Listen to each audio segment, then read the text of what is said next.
Oh, man. Oh. Oh, Whoa. what the hell? We were out for a while there. Holy shit, I got some This great doesn't sleep. get easy. Oh, man. Should they have woken us up yet? I feel like it's early for us to have been taken out of cryo-sleep. Guys, Shave Josh didn't make the journey. Oh, no. Oh, that melted. sucks. Oh, my goodness. Melted Josh now. Ugh. Oh, no. We are nowhere near the Dungeon of Doom. We are out here in the middle of nowhere. How did we even get here? Wait, there's a message from Grok. Oh, no. Oh, God. Oh god, this doesn't sound good. Oh, no. Dan, do you want to take a look? What's it say here? What are we doing? Oh, man. Look at no. God, it says- Dan, you're I still got- asleep.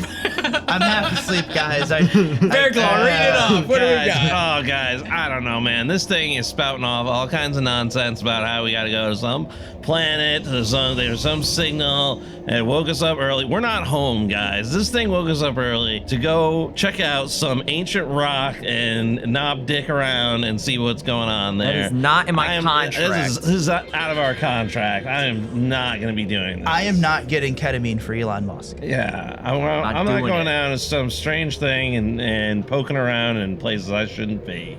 Oh, unfortunately, we gotta do it. Last time I agreed to something, it did not go my way. Yeah. Here we go. I'll pay the union fees. I don't think you will. So you are afraid of something else.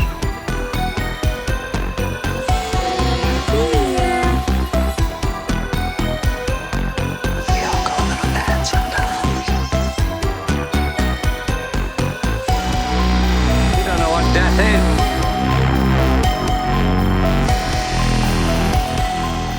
Be afraid. Be very afraid. Welcome to the madness. We are the Mouths of Madness, your new favorite podcast for horror movie reviews. We're coming to you live tonight from Planet X. This is our episode 52 on the 1979 Alien. My name is Kevin, and oh my god, this planet is very cold and intimidating. Let me introduce you to the other members of Madness. First, we have Dan. Dan, are you gonna go out there and Kevin, take I a will look? not stand for this bullshit.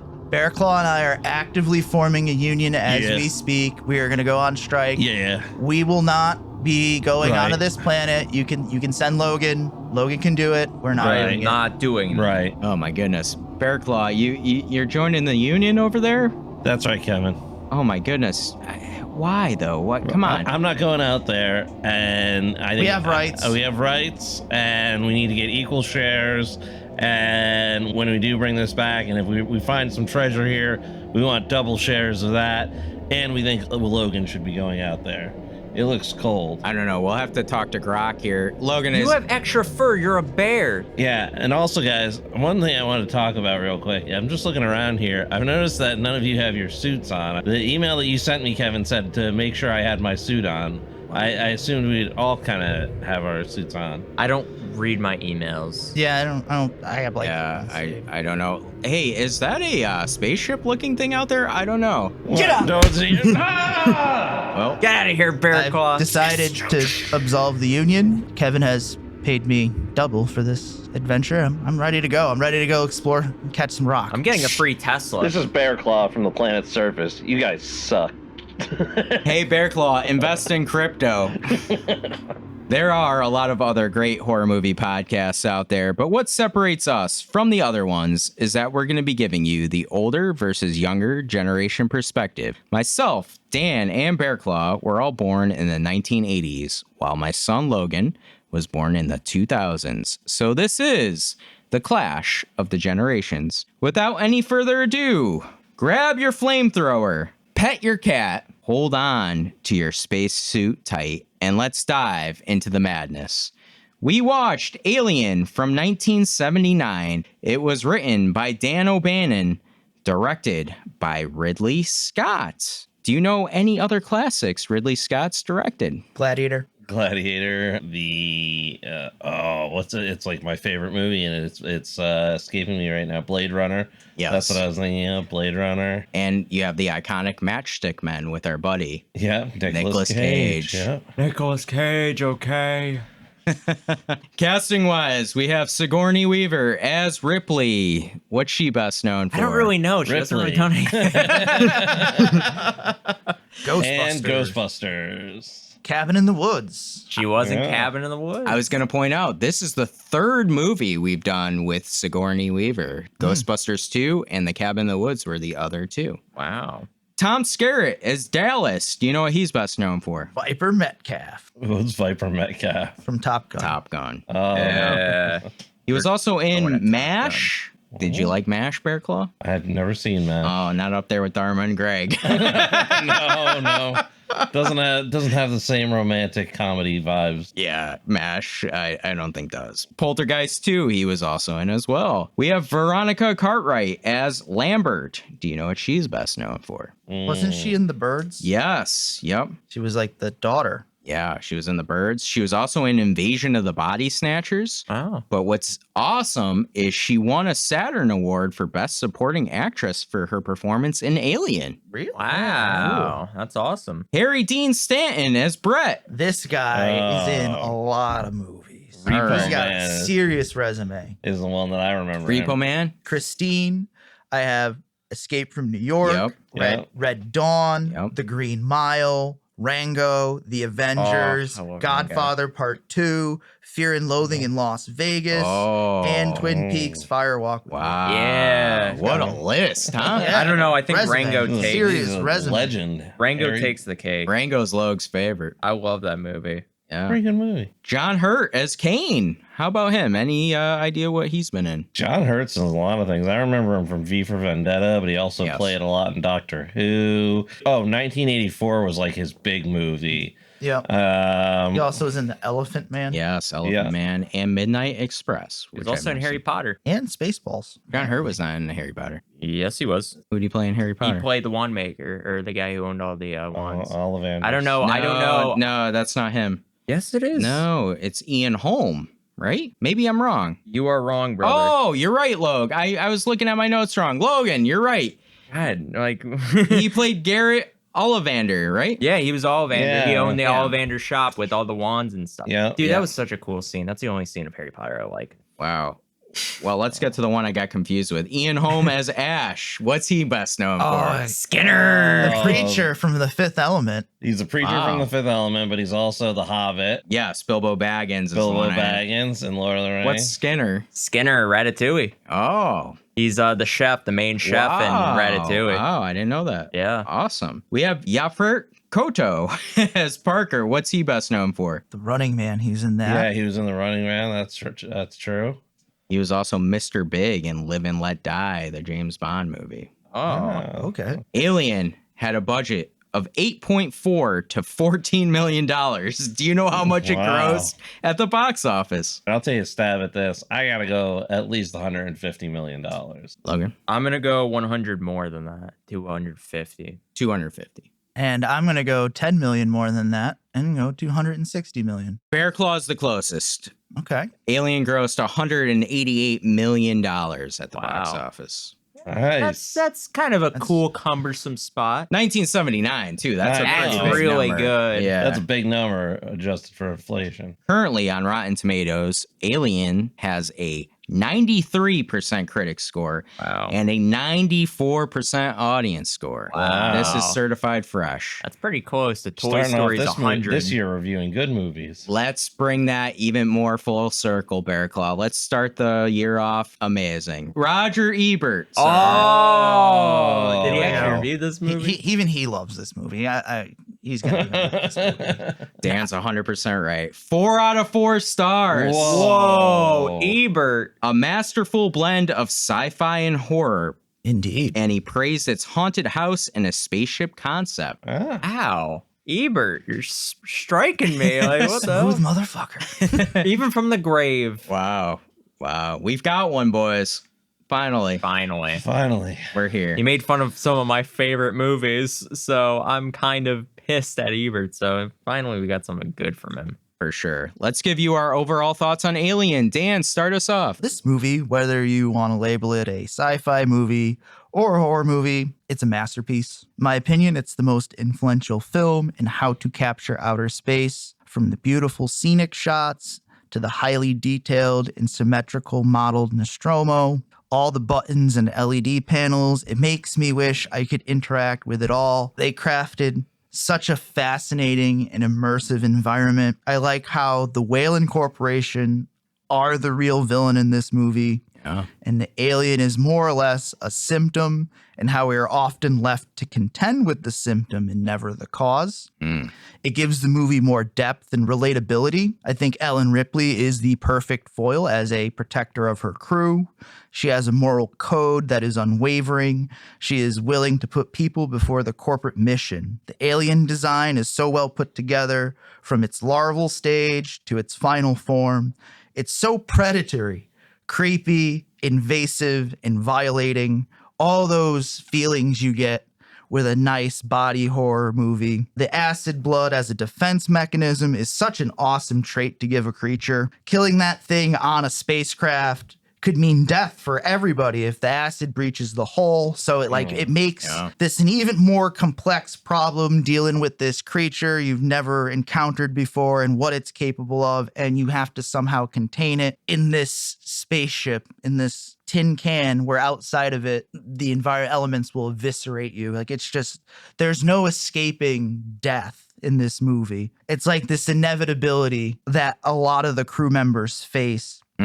And like, the other thing that I love about the design of this creature is like, this alien doesn't waste one bit of a human being, from the face hugging process, instilling eggs into the body vessel, to then turning like the body itself into a cocoon. Like, that's just pure fucking nightmare fuel. Yeah. It's visually stunning. There's a ton of lore you can immerse yourself in that I'm sure Bear Claw will be discussing later. And it offers one of the most terrifying creatures in sci-fi horror genre. Bear Claw is alien bird. What do you have for us? It is, in fact, part of the avian family, and I'll be demonstrating that later. So Alien, I've always had a deep love for this movie. Ever since I rode the movie ride in MGM, I think that was my first exposure to Alien. So what is that? Is that like you ride around in a cart with like little guns? No, you don't even have a gun. You like go through Indiana. Well, you went through it. They've since gotten rid of this ride, which is one of the biggest marks against the theme park that I can imagine. But it was called the movie ride. And you'd ride through all these movies, and one of the things you would ride through is a hallway that looked just like a hallway from the Nostromo, and you'd be in like a mine cart looking thing, and there'd be all this stuff flashing at you, and all this stuff like steam blowing in your face. And then, I'm not ruining the ride because it doesn't exist anymore. But, No spoilers, Bear you'd Claw. see Ripley over there on the side, like hugging towards the side with like a flamethrower, and then all of a sudden an alien would pop down. It was a really great ride. Oh, yeah. But I mean, I didn't know what Alien was before that, and I was like, Mom, what is that? But that was my first exposure to it, which was a very intense first exposure. And then, I mean, I've seen this movie hundreds of times. Yeah. I mean, I've seen this movie so many times. I love it so much that I could just sit and talk about it. I love all things Alien too. So not only do I like Alien, I've watched all of the subsequent movies. Alien Earth was an amazing TV show. Yeah, you really talked about that a lot this past year. It was, if you even like Alien, not even love Alien, you'll like that show. But a big fan of most things Alien. I'm not so keen on Alien versus Predator stuff, but that's neither here nor there. But yeah, I mean, just going through this movie, I was so excited when we chose it, because I was like, it's gonna be a good episode. So what a way to start the year. And let me tell you something. It's been probably like 25 plus years since I've seen Alien. Really? Yeah. Admittedly, alien stuff is not my favorite genre. And I put this in Alien, and I think it's horror for sure, because for me, alien stuff scares me. It's terrifying. So, the people that want to separate sci-fi and horror out, for me, this is horror, truly. And I remember a long, long time ago when I saw this, it really scared me. It freaked me out. I think what's great about this movie is the tension and atmosphere that it builds throughout. It's almost like Halloween in many, many instances. Oh, yeah. Yeah, What they're definitely. setting up here. The practical effects, too, for 1979. Amazing. Pretty great. They hold up today too. Like all of the effects hold up today. You could watch, you could put this movie in theaters today, and nobody would say boo about the effects. Yeah. Yeah, for sure. And I think like seeing it now, I have such more of an appreciation for this movie and what it is. And I look to like different movies we've even covered here on the Mouths of Madness, like Event Horizon, I think, you know, has very heavily influenced by Alien. God, hell yeah. You know, and there's a slew of other ones because to me, Alien is the blueprint for a lot of, I would say, sci-fi / horror movies. Yeah. You know, even though what it did wasn't necessarily original, but how it did it was original. Right, for sure. That's an important thing because to me, this is like kind of the start of that thing. Like this is that, you know, like Star Wars. Okay, Star Wars took off and made like sci-fi movies. Like Which one came first? Star Wars? Star Wars did, right? Star Wars, Star Wars. 71. Oh wow, was that early, huh? I don't think it was 71. It's 76. It was definitely in the 70s because that 70s show did the episode about Star Wars, and that's like the greatest episode of television. But this is right after it, and then you also got Star Trek too. Right? But like 77. I would say 77. It's like right there with those three IPs. For sure. And I think this takes it to the other level of like serious, dark. Yeah. What is out there? And Bear Claw, you always talk about with Lovecraft stuff, right? Forbidden knowledge. What are we seeking out there that we haven't found? Yeah. And I think this is a perfect example for that. I got that same trope. Oh, it's just so cool. Them going through that ancient alien ship and them trying to figure out like which way was up and then coming across the eggs in the room. I mean, it's all so perfect. It all fits together so well. And then again, right back to that theme of forbidden knowledge, like they were going and they were like blindly going. That makes it even more like they weren't even Lovecraftian. really trying to They didn't seek it even out. know what when, you know, and Ash and Mother, they kind of knew. Oh, they were well And in depending on what canon you subscribe to, they either knew exactly what was there or had a rough idea of exactly what was there. Either way, it was all in the name of science. Yeah. What happened to those crew members on that ship? Science. Yeah, expendable. Crew expendable. Science takes over. We are a step further from learning more about this creature. Logan, how about you? Is this your first time seeing Alien or had you No, seen it I before? saw this probably like 5 years or 6 years now because we're in 2026. I saw this 6 years during COVID, and I don't really remember as much. I remember like the big stuff, like obviously the end of the movie, but like as far as like the intro part, I don't remember anything. So watching it, it was definitely different because I was just like, I expected, you know, when you like see a movie and you're like, oh yeah, I remember what happens, like this stuff, and then you forget things, and then you're like, oh, that's pretty cool. Like there's like a bunch of stuff in this movie that I forgot about, and I'm like, this movie's awesome. Yeah. Like I love its practical effects so much so that it's like mind-boggling. I watched the scene of the alien coming out of the chest probably like 5 or 6 times back in the day because it was just so cool how they did like such a great job with it. The ship itself, I am just amazed at because one of my favorite things about sci-fi movies, especially like Star Wars, I love like documentaries about Star Wars about how they created the ship. And how they like make it like in the movie, how they show it like on screen with like the figures of it, Like the storyboarding. Yeah, how they take it from the storyboard to real life production. Man, it's so cool because you can see like the little like weapons on the ship too, like how they just like it's make like it, models, right? Yeah, it's models, and then they just put it like in front of like the screen, and then they kind of just like put it across. Like that's how they do in the old Star Wars movies. Now they can kind of just digitalize it, which is kind of weak. It's what kind of killed the prequel movies, I feel like, is their terrible effects. I think this movie is perfect. Like, it's literally what you want out of a horror movie. I think, like, the alien itself is so terrifying. Like this movie is built on suspense. It's long and drawn out, but it's so well built that like you kind of feel like you're a part of it. Like you're like, oh yeah, I'm here for this. Like, right. That's I'm a part of this crew. Like especially when it comes to my main man Parker. Like that dude's my You're right goat. with Parker. Parker got it. Parker is my goat. Like as far as like he's gonna be a top contender For Hall of Slame. for Hall of Slame. Oh, Slane. I mean, let's get into it right away because you talked about Parker, the cast, right? We get a picture What a of wonderful cast. Right. Yeah. They wake up from this sleep. Who are your favorite members here of the crew? I mean, we have Ripley. Obviously, Ripley Yeah, is. I mean, Yeah, Brett. Ripley kind of took the back seat for a while there. I really liked how they kind of set up Kane to Yes, almost be like a main person. Or Dallas. Dallas, or Dallas. too, yeah. Like they kind of set up a couple of like quote unquote cowboys who could have been the main hero of the movie. And you follow Kane as he goes into the cavern and everything like that, but it doesn't work out so well. I for think Kane. Dallas, for me, reminded me a lot of, I don't know if anyone saw Andor. He reminded me a lot of that actor. Like, he looked exactly like him, especially like Rogue One. I thought that was pretty cool. So I was like, this guy looks like a main actor. Like, he looks like the main person, but it's kind of crazy how, like, Ripley. Yeah, Ripley, like, takes over, kind of. Yeah. My favorite crew member besides Ripley, is Ash, because he is the perfect villain and antithesis of Ellen Ripley. Oh, yeah. Like, he is the embodiment of the Wayland Corporation. We really think about it. He is the physical embodiment of them. He's very pragmatic, cold, calculating.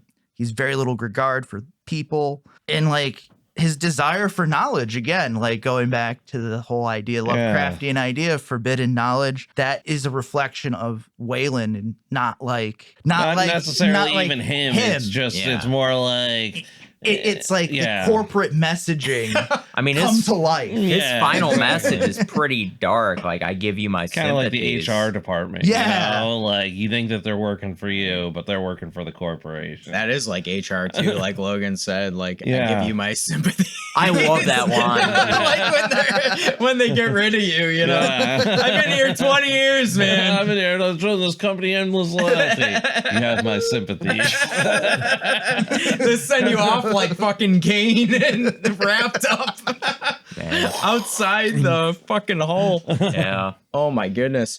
Well, they do a really good job in this movie of communicating the kind of hellscape that and the kind of like corporate world Yeah. that they inhabit. Because like right off the bat, when it introduces the Nostromo, it says commercial towing vehicle. So you get that they're kind of like, and they do a really good job in the environment of like mentioning things and different clues, like serious concerns about how much, each crew member's share is, things like that. They set up all this to really illustrate the kind of cutthroat world that they would otherwise operate in. Yeah, and I think what's so good about this cast is they're so different from each other. There's not a single character that I feel like is very like similar. They all have like their different things. Like, I think Ripley, at first, you don't really get too much of like a emphasis on her character because she's kind of like distant in a way from like what we are given. Because like Parker's the guy who tells you right away what he's interested in. He's interested in the money. He's not doing this for you. He's doing this for the money. To piggyback off of that, and you make a good point, is like, I think it also, there's like this working class and professional class dynamic on the ship as well. Yeah. Like with, Parker and Brett are like the working class blue collar guys, and they're like the professional guys, like controlling and managing and operating the ship and safety levels and compliance and HR. Yeah. For sure. Because then I think you brought up a great point, too, of like Ripley, when we're introduced to her, she has more of a backseat kind of role, right? She's the third officer. She is third rank. Yeah. And she plays as like, and I think that this is really good that they do this because she plays a highly competent officer on this ship. Yes. Where even the captain didn't seem like he was as competent as maybe she was.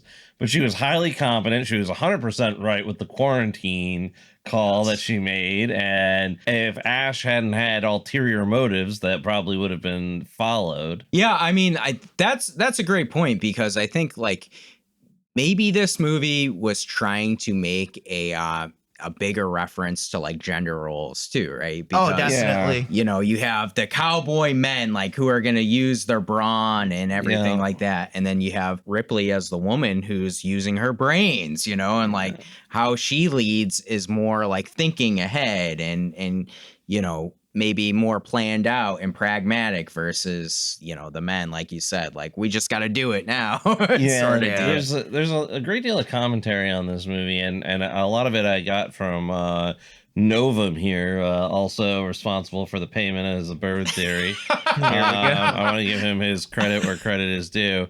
But he did a report on this movie, and he mentioned there's a lot of gender stuff that he brought up in this movie about like fears and anxieties of the time, women entering the workforce.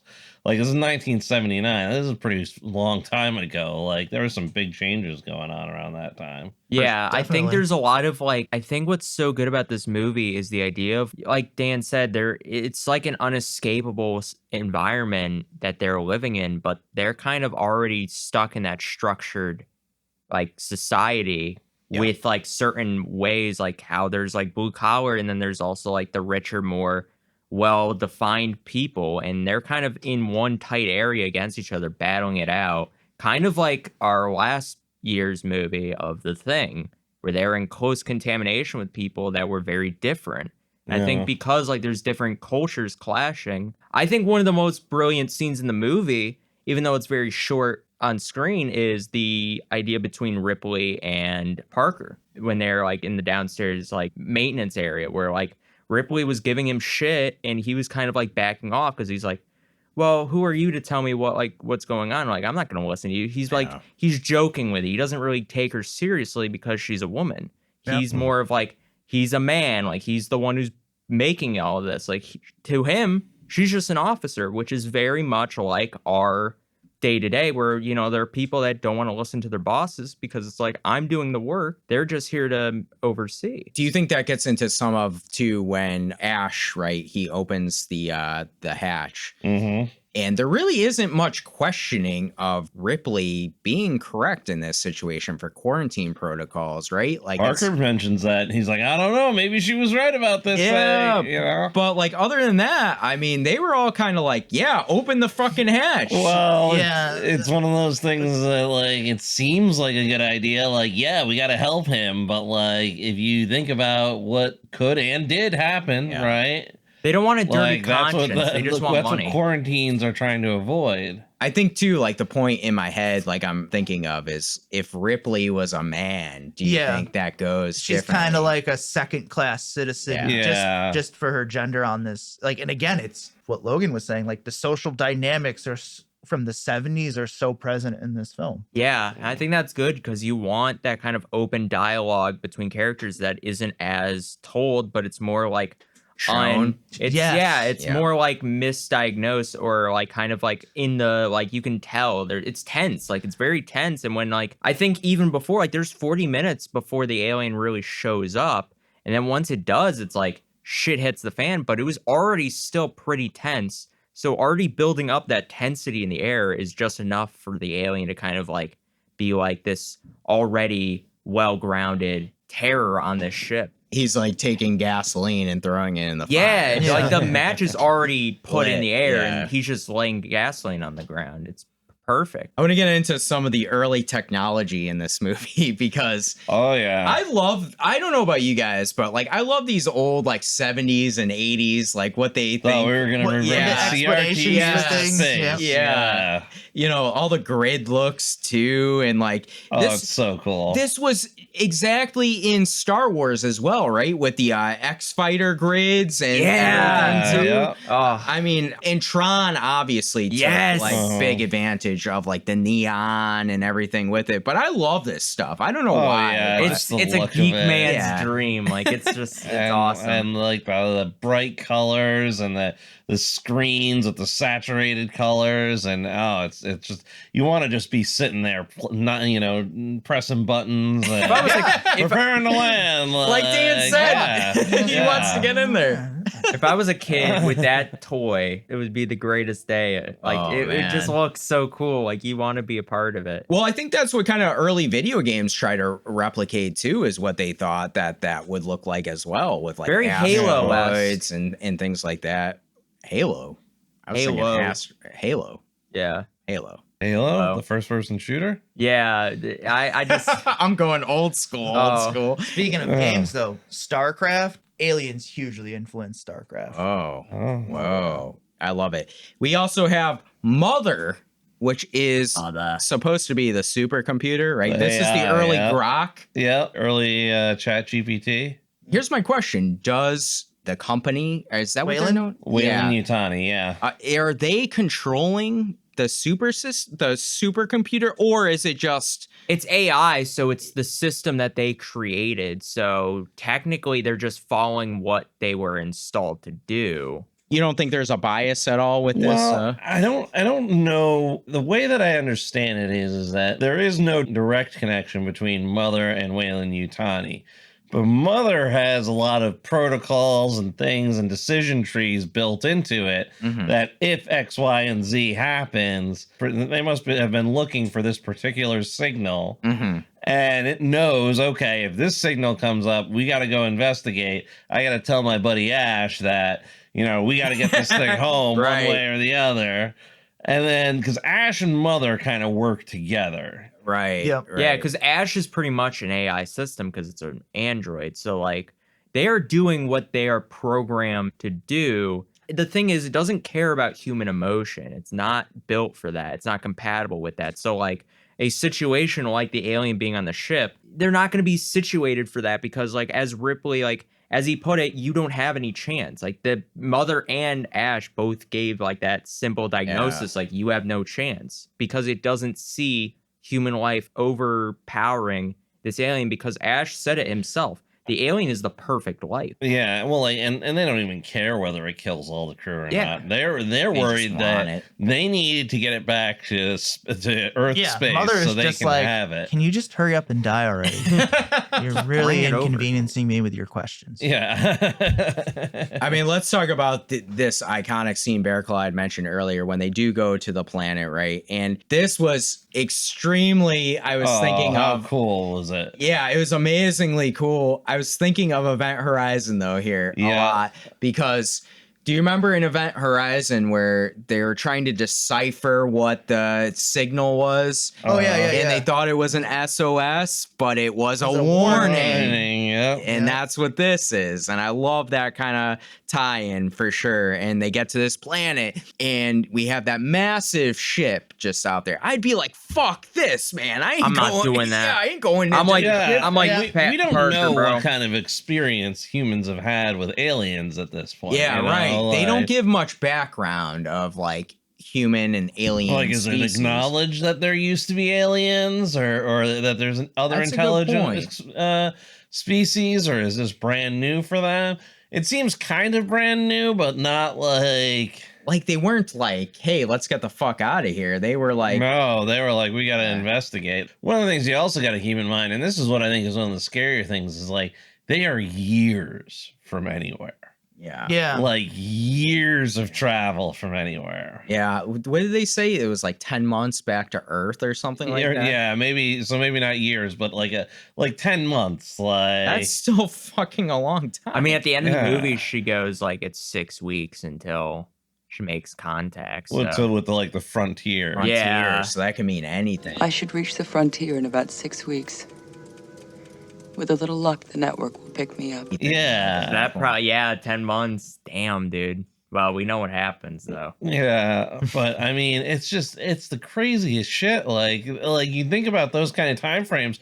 No wonder they have all this stuff and things, and like they were put out there because it's like the next time they're gonna get a ship out there is gonna be Like, yeah. like years, and somebody else could take it by then, There or ain't no hope coming. no, yeah, These scenes are amazing in my opinion because I love like seeing that giant alien like I guess he's glued into that chair. He's been there for so long. Yeah. Like that was a really cool piece. That I mean, it was beautiful, really, if you think about it. Great. It was amazing H.R. symphony. Geiger, man. He did all that stuff, and that creature that's like biologically connected to the chair. Looks like an elephant. It looks like an elephant when its mouth is open. That's crazy. And then we get obviously the eggs scene, like The eggs burst through its chest. and- oh my god, like don't go to the eggs. Yeah, I was gonna say, like, some of that is just like you watch it Common and it's sense. like I just See look down something at moving those. around in there. I'm like, I gotta get out of here. Yeah, Right. I was gonna say I'd take one look at those eggs and I'd be like, how about we send the robot down or not? Let's send Ash. I mean, they don't even know he's a robot. They just hate Ash. Well, like, yeah, or to just send Ash. But I mean, like in Star Trek Next Generation, if there's a dangerous situation, you send Data, man. You don't go. You don't go in there. Yeah. You get Data in there. Oh my god. Send Stick your Herbie. hand in that Data. See what happens. Plus the look of this like grabber alien on yeah. a dude's face. It just looks And horrendous. everything's so sexual and violent. Yeah. Like all of it is. Sexual and violent. It is. I call it celebration. a celebration. It But, has like- its tail wrapped around the throat. It has like a Yes, burning like- noise. Did you hear that? Like it sizzled on him. Oh, Like that I was didn't so hear that. gross. Yeah. And just like it like attaching itself, and then what it produces is basically like a giant dick monster running around. Like, Well, even before then too, they try to cut it off and it's got the acid blood. acid blood. Oh, I'd be like, fuck this. Like I would I'm have out. been like, get it off the ship. Yeah, like right. jettison. I would have jettisoned his ass off the boat, and that would have solved all the problems. but Or maybe I would have listened to my, Ripley with quarantining the ship correctly. I would have shot Ash, bro. I don't care about them robots, man. well, they didn't know, like you said, they didn't know he was a robot. I don't yet. give a shit. I would have still like. I don't. I care. will say this though, with Ash, I did not suspect he was a robot the first time I watched this movie. But every time I watch this movie, I feel like I pick up on a new thing that like clearly shows like he's a robot. Yeah, it's very Like- clear. Like you could tell because like he just doesn't have like the same like emotion that other people do, and you think Well, just some yourself. of the way, like just the way he plays it and some of Yeah. the things, he just kind of looks at things differently, and like I don't know, like he does an awesome job of seeming like a suspicious character. My favorite thing that I think is like the biggest giveaway that something's like really, really like off with him, that he's not a human, is like when Ripley is in the mother chamber and she's going through all that. Uh-huh. And then like she thinks she's there by herself. And then like when she's done with mother, like it cuts out and he's like right behind her. He's Like, like, Whoa, hey. personal space, I buddy. got a YouTube video to show you. Yeah, I mean, there are perfectly explained. there are signs that something is up with Yeah. Ash, and it reminds me too again of Event Horizon with Yeah. Dr. Weir. Like something is Something's wrong not here. right with that dude. Right. Something's not right. I mean, I never would have predicted he was an android the first time I watched it. Maybe an alien, but never an android. That I threw thought me he off was guard. suspicious, but I didn't suspect he was an android at all. And how cool are the androids? I was in this gonna say movie? that's like the first introduction to the androids too, and like them with all Yeah. the white shit and the pearls and the I crazy know, wiring. it's so great. I thought he had It's like so milk gross. inside him. He does. Yeah. Like, He does, all the blue milk. androids. Ugh. are- Blue milk. Like that's Dude. what they drink over there. Oh God, that blue milk I'll never forgive Star Wars for making blue milk a thing. Pretty good though. Have you tried it? Yeah, we tried I it. liked It's it. a little frothy, but you know. Then we get to the iconic scene of the alien bursting through And like Kane's everything chest. everything was good before that. Like John They were Hurt was chilling, like, oh, man. it just fell off and died. Everybody's like, oh, it just died. Yeah, no I big guess. deal. Mhm. Right. I mean, they were having We're all Oh, good. well, looks a hallway. You want to go party? Yeah, let's go have one last meal. Okay. Are we gonna do any like deep body scans or like figure out if anything's growing Not any inside more of it? nah, fuck No, that. that Okay, seems he's like a good. lot of He's work. That's like paperwork. Let's just go have our last meal. And this was a perfect tie into like the thing as well, because this reminded me of the Norris defibrillator scene, And right? Parker the entire time was saying, just freeze him. Why are we doing this? Why don't we just freeze him? I like how Parker was kind of laughing at first. He's like, "What are you doing?" Like, and then all of a sudden he's like, "Oh shit!" There's Yeah. something that I like that they do shortly after that scene. In the beginning, when they're doing like the slow cut through the ship, it's like an angular cut where it's like to the left of you is one hallway going this way, and to the right is one hallway going this way, and it's all lit up. After that, they do the shot again, but it's completely dark. It's almost like this like Yeah. scene changing moment where it's like this is the mood change after That's all awesome. the mood changes after that. That's an That's awesome cool. pickup That's cool. for sure, because I love this is like the smoking gun right here. This is the starting gun because Oh yeah. now they're fucked. I mean, the Yeah, starting they're gun was fucked. the eggs. Well, yeah, but this is like the big like we're Yeah. fucked now. Yeah, because Yeah. like they're not gonna. Nothing's gonna get This better. problem isn't going Especially away. after Ash saved it because the guy was about to. Yeah, he's like, don't kill it. Don't kill it. No. What are we doing? I mean, these though, what leads to some of the coolest scenes for me in this movie are the scenes where they are trying to hunt down this. Oh yeah, they got the alien. motion Yes. sensor. Yeah. They're trying to. I don't know about you guys, but like you were talking about like the dark hallways and stuff. I'm looking around like where the fuck it, because you're like, and I think the camera does this on purpose where it's panning up a little bit because you're like, oh shit, the alien's gonna be like up, crawling, blah blah blah.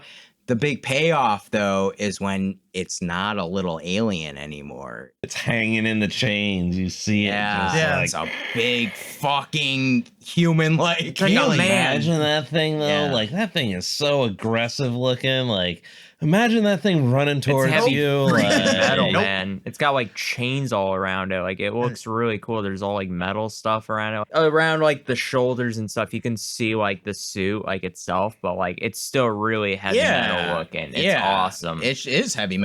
Limp Bizkit should have put it on an album cover, should they not? Yeah, I mean, I know. if I was Xenomorph? if I was by in Limp a Bizkit? if I was in a spaceship, I would have brought a chainsaw.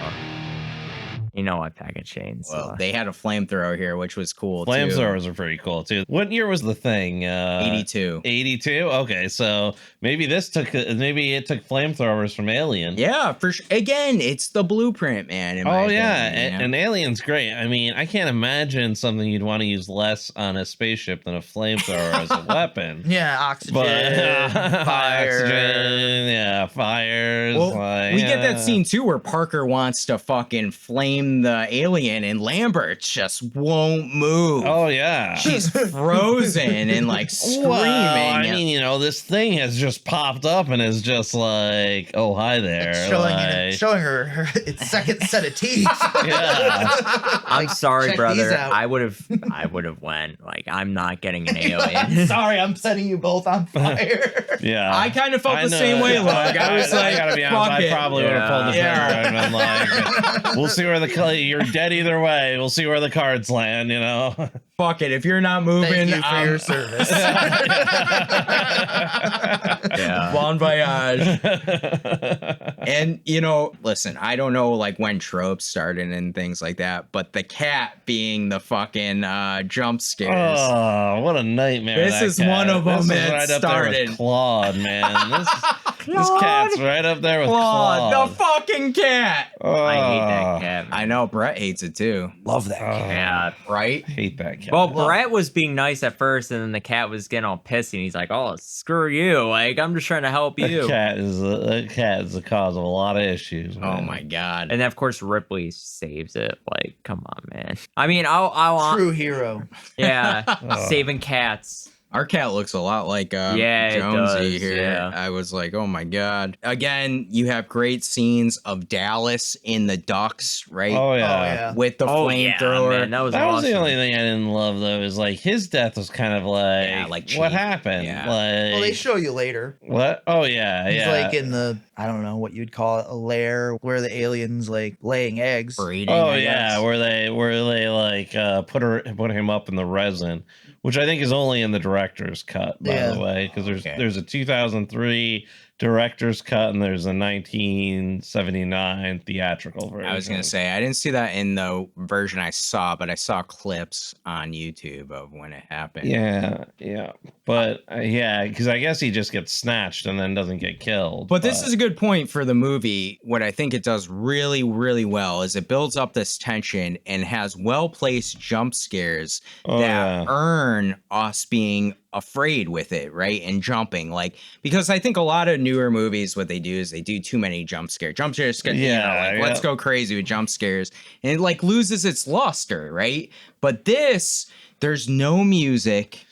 That's one of the things tension. I was going to mention. The lack of music is sometimes like so, because they put music in sometimes, but then other times it's just the ship and you hear them walking on the ship, or and it's it's the just humming like, or the droning on of it's engines. just so awesome. I think these jump scares are like well earned and like, they're terrifying. And like I said, I watched the movie and I'm looking in the shadows, like where is it going to pop out?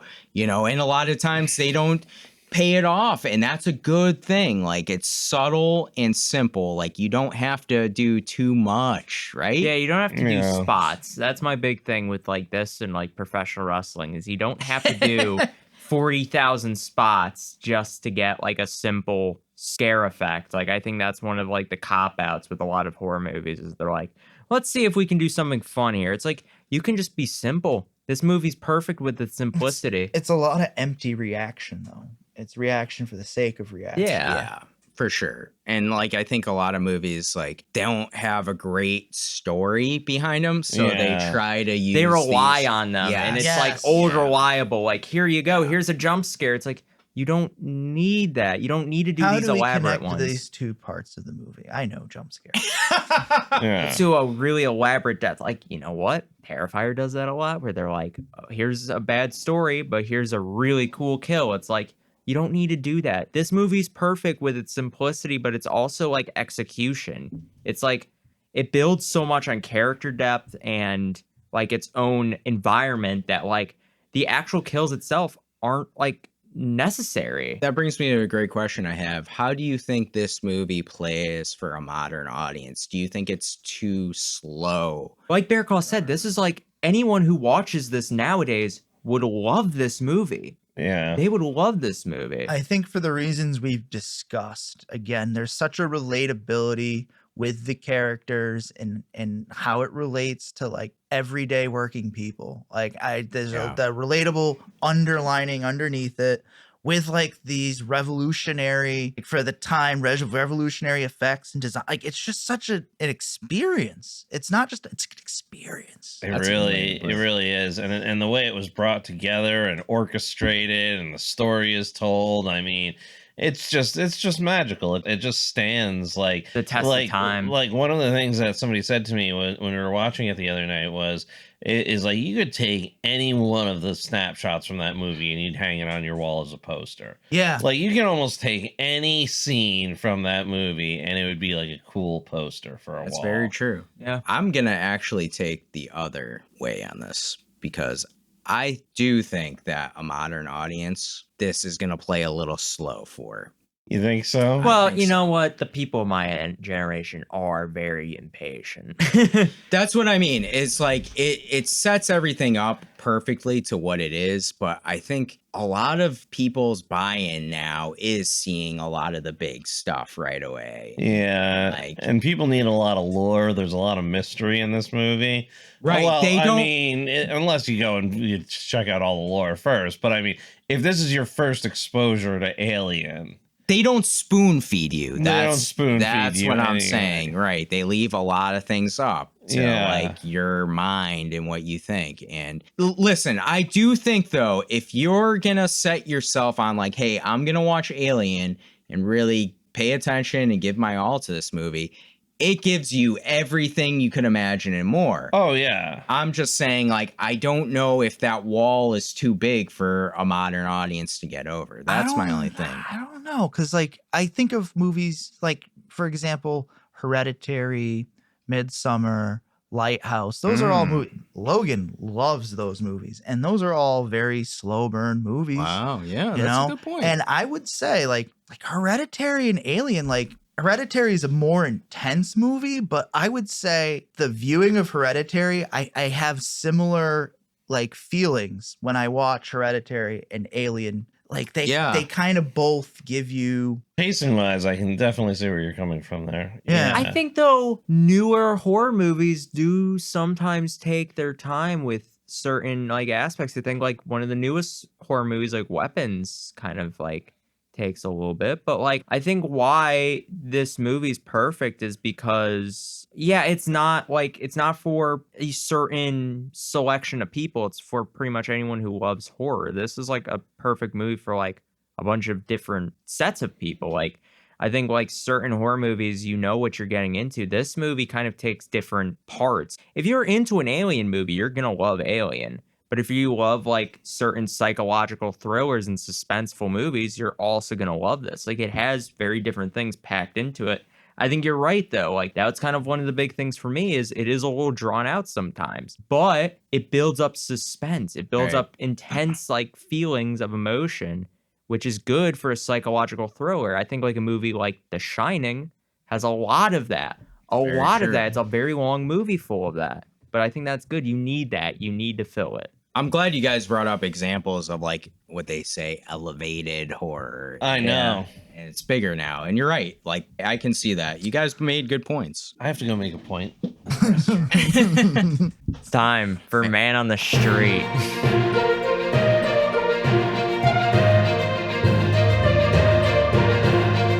Man on the Street here on Dimension X or whatever the hell we're calling this.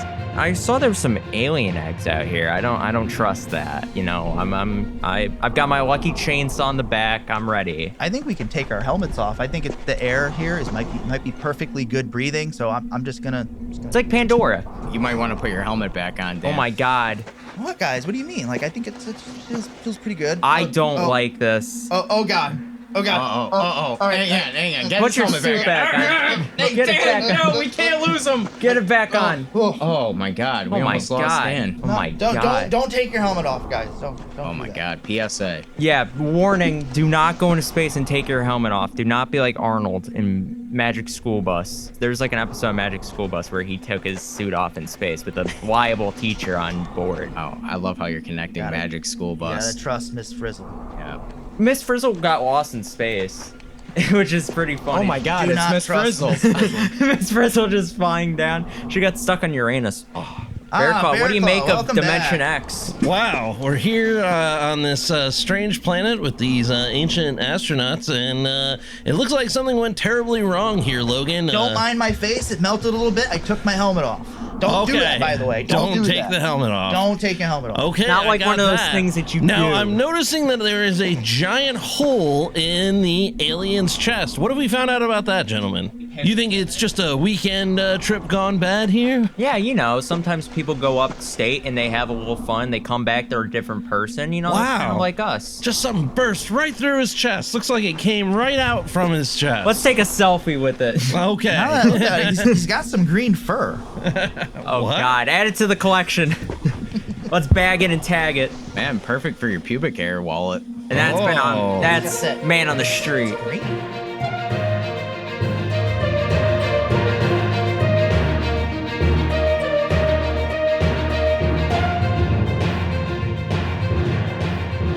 Let's get to the ending.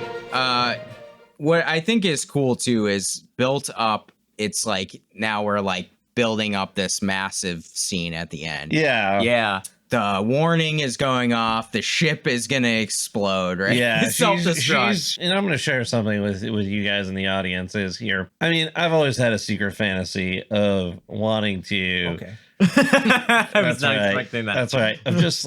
I've put a ship into self-destruct. Like, Oh, I thought we were going like- Ripley here. I was just like, like whoa, have this we all elaborate- have that fantasy. I mean, yeah, we've I all- thought over we've here all like written that fan fiction Doofenshmirtz. before,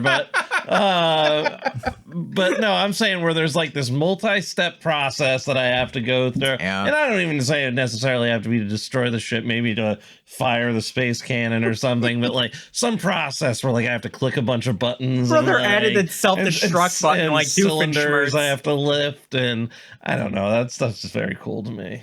I love. I it, wanted to Bearclaw. destruct a ship. I was Bearclaw, not I I want- destruct the ship. I but, like, want the alien fan fiction from Bearclaw. Give it I to was gonna us. say, one of the things I like about Alien, which is so cool, is like all of the technology is very like tactile.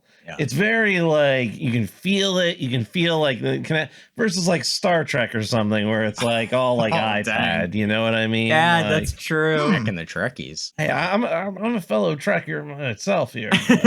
No, I mean I love this at the end because like the strobe effect of the lighting's going off and everything's picking up the pace. And it's like, oh shit, like this. We got to get off this ship, right? Like, we got to get out of here, man. It's time to go. Yeah. And they're like collecting the oxygen containers because they're trying to get as much oxygen as they can. Everything at the end here is like perfectly in the way it's executed, in my opinion, because it's setting up for like the big crescendo. I think what we built up to is like our biggest thing is like, there's a little bit of drawn outness. I love the fact that it draws out the crescendo so much so that I'm kind of expecting it. And when it happens, I'm like, yes, give me more. She feels like she's safe and everything's right. And then boom, like everything. I just love it. Classic slasher element, the fake out. Yeah. Oh, that's a good point. Yeah, they do the How fake out creepy really well. was that thing as it was like curled in there? Well, that's the thing I also loved about the ship design, especially when it was like all the power's out and like, especially when she's like kind of hugging the walls and like using the walls as like a guide and like protection, like to cover her six. All the design, everything about the walls could feasibly look like the alien creature itself. Yeah, 100%. And then ironically, the aliens like almost blended into the shuttle that she's on at the end because you're like, whoa, Exactly. like I didn't see that shit. And that's like such a predatory like animal move, like to camouflage. Yeah. Here's my question. What was the alien doing there? Like, having chilling. fun. Again, He's on his setting a phone trap. watching Instagram reels. surviving, yeah. but he didn't seem like he was in good spirits here. Yeah, he didn't seem like he was doing He too was hot. crunched up, man. He was probably sore. He wasn't happy about the tactic he had to use, but it was the only one he had, and he was pissed off about it. He was like, this seems like a good plan. And then like 2 minutes later, he's like, ah, shit, I'm uncomfortable. I'm getting out of here. I was picturing him depressed, like listening to The Cure or something. Yeah, just like sitting there. Fuck this. I don't feel like getting I up don't even today. want to like, because he doesn't really, he sees Ripley, Right. but he doesn't like jump at her. Well, he puts his like hand out, like, right? gotcha. Yeah, like what's like up a with him? like a Is prank. I don't know. He doesn't seem well though. Yeah, he doesn't something's seem wrong. as like he's He got a little 100%. depressed. you Maybe know? he was upset he had to leave his like human Maybe he didn't baby want him. makers. Yeah, I was gonna say his human, My kids, his new wives, Dallas you and bitch, you killed my kids. Dallas and Brett, his new wives. Oh Yeah. my god. I mean, maybe he didn't want to leave the plane in the first place, and he was just pissed at them for bringing him on this shitty spaceship. Oh, I'm pretty sure he was stoked to be on the spaceship. He was very happy to be eating so much them. New meat, so much adventure. food. So much food and so many new opportunities for brothers and sisters. so many new friends. Yeah, so many Yeah. new friends and embryos. And then Ripley just sneakily opens the hatch, right? And Yeah, she sets up the alien and shoots him out into space and then fries him with one of the engines. Is there any reference or reason, or is it explained why she like is kind of like sitting there singing "You're My Shining Star"? Like, is she trying to like Calm herself She's trying down. to calm herself Yeah. down because she needs to act. She needs to get him out of his perch and in position? and in position to get blown out. She doesn't know whether or not he fully realizes that she sees him. So she's acting like, oh, I'm just going about doing my thing. right. And then she like gasses him with the gas that he doesn't like. Yeah. And then turns around and is like, oh, I'll just pretend like nothing's behind me. And then as soon as she realizes something's behind her, boom. Yeah. They set up the gas too when Parker and Brett are downstairs with Ripley. They're like setting off the gas in the Oh. downstairs, which I thought was pretty cool. Like she kind of picked up on that. That's cool. Plus, there's early foreshadowing too when they ask Ash, right, what will destroy the alien, and Yeah. he says fire. Am I right? He says most animals will run from fire. Okay. So that's what you get, the thruster and Yeah. explosion at the end. Yeah. Really, it'll only run from it. It won't necessarily. He didn't say it would die. stop it. Yeah, okay. he just said it would run. Like he's afraid of it. It would deter. And Yeah. and one of the cool things about this movie is you can essentially play this movie in a video game called Alien Isolation. And you can even play the Nostromo ship, because in the video game you play Ellen Ripley's daughter. Oh. Who, you know, and I've been itching because I could go extended universe on Alien all day with all different characters and scenarios and mythologies. But like, it's really cool. Like in Alien Isolation, it's a video game. You play as Ellen Ripley's daughter. You see a lot more of this world. It's like that classic like 1970s technology. There's a DLC where you can actually play on the Nostromo, but like you can't go toe to toe with the alien in that video game. Yeah. You can only distract it or scare it away temporarily. You're not like a colonial marine, which is Aliens, where you've got like a gun and you could potentially be a threat. No. You're running around a ship. This thing is hunting you. There's other androids that are hunting you. Really solid video game that ties into this whole thing. And if you've ever wanted to play this as a video game, I'd highly recommend Alien Isolation. That's a cool like lead into this ending, because the end is basically her talking to like, I don't know, the computer. Yeah. Like, and kind of logging her like experience, right? And going back into cryo-sleep. Cryo-sleep too. I can't yeah. say that word. There is so much meat on the bone here, right? For a sequel and anything they want to do. It reminds me of Five Nights at Freddy's and what they did in the first movie, and like setting you up with so much lore and ways to go. We have a planet full of alien babies. We have Ripley floating in the shuttle. I mean, there's so many ways to take a sequel. And to back you up on that, I think the second one of Alien is better than the first one, and Five Nights at Freddy's 2 is better than the first one. Yeah, I mean, comparing Aliens and Alien, I've never thought as a fair exercise. No. Because they're very different movies. They are. It's almost apples and oranges, I feel like. Yeah, but I like it as far as like enjoyment level. Yeah, I Aliens. love both of them. Yeah. So my question to end is, how come Ripley isn't talked about more as like the final girl? She is. You know what I mean? Like, she's talked about a lot as I mean, I would say she's either equal to or maybe a little bit above Laurie Strode as far as being the primary final girl. Yeah. I mean, Ripley would be a hard final girl to beat. And I feel like more, and I hate to say this, but I feel like more people have seen Alien than have seen Halloween. oh, I actually don't know. have to agree with That's that. a good question, though. I think people I bring really up like Ripley that. in the final girl death, like in the There's final not girl too many film. movies that could go toe to toe with Halloween.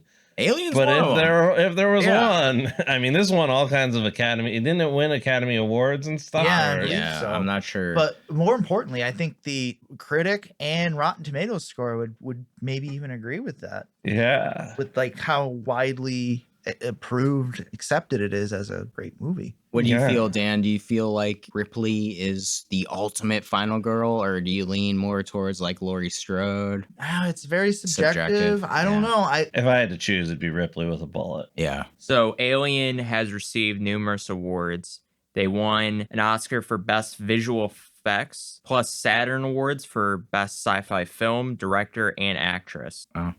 Yeah, I think she definitely gives Laurie Strode a run for her money. Well, and like the thing that makes Ripley a little bit different is like Ripley's like a real, not that Laurie's not, but like Laurie was put in a bad situation and had to rise above. Ripley's kind of badass just without the alien stuff. She's like the third officer on a ship. She's in line to be captain. Like, she's got like a pretty badass career going. She's Right. like, They're not- different environments for sure. There's different. she's not like circumstances. afraid of danger, Yeah. because I mean, she's landing the ship and shit and But- like making calls. Just and- like personally, I think. Who do you prefer? You prefer Ripley, Bear Clays. yeah, I'm a big Ripley. Dan, any ideas? Probably have to go with Ripley as well, just Wow. because she's badass, like Bear Claw said.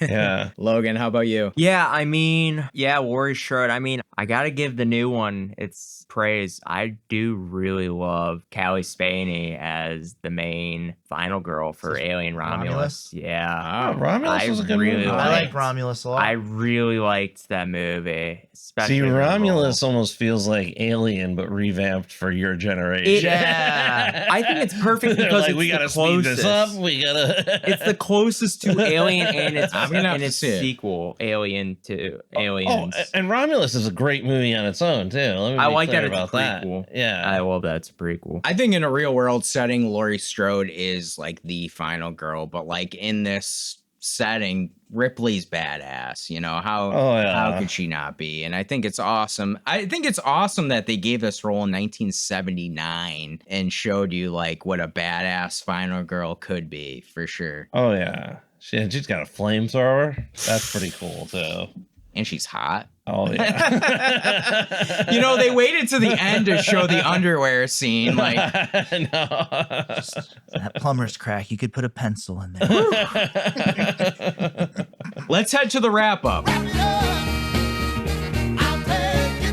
Dan, do you have any conspiracies, hot takes, or odds and ends on Alien? I have a conspiracy. Ellen Ripley once brought fish into work for lunch and stunk up the office, which pissed off her manager, who in turn made a few phone calls and pulled a few strings to have her transferred to field work and was assigned to the Nostromo's, which had orders to violate every safety policy and procedure Wayland Corp ever authored. Her main duty and responsibility would be to uphold all Wayland safety policy and procedures abroad while contending with an asshole android. Oh my God.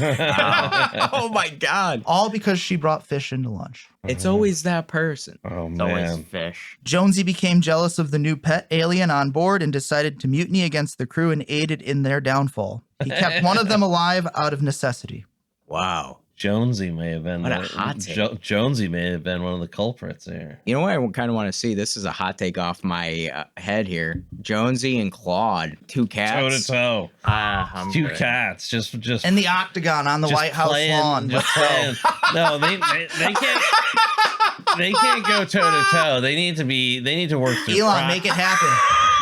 They need to have like a proxy war where they have like groups of individuals they can manipulate and proxy war. I'm for, Team like, Jonesy. I'm Team Claude. Jonesy. Yeah, Team Claude. Let me tell you, cats are evil though. That's a fact. And I think this movie goes to show if they weren't knob dicking around looking for Jonesy, they would have been out of there a long time ago. Then I would say there was one thing that I wanted to bring up, and it was way back, and Bear Claw had mentioned it about Ash and Mother kind of working hand in hand. And like, there's a scene that really kind of captures that I wanted to mention earlier, where like Dallas, there's like a phone call or a message going on, beeping off from Mother, and Ash is to Dallas. He's like, Dallas, Mother wants to talk to you. Like, he's like leading it along, like pushing the humans on board to kind of get the message, the distress signal to go to this. Yep, we need to get to this planet. God.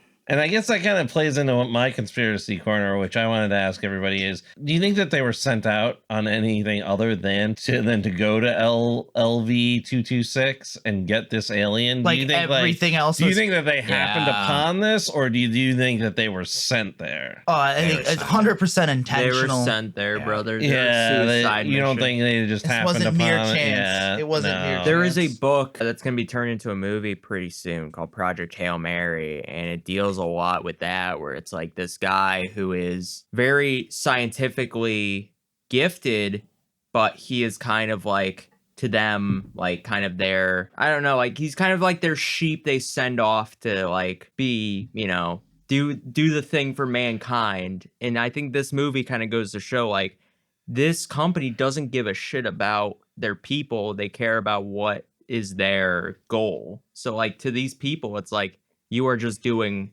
what we need you to do.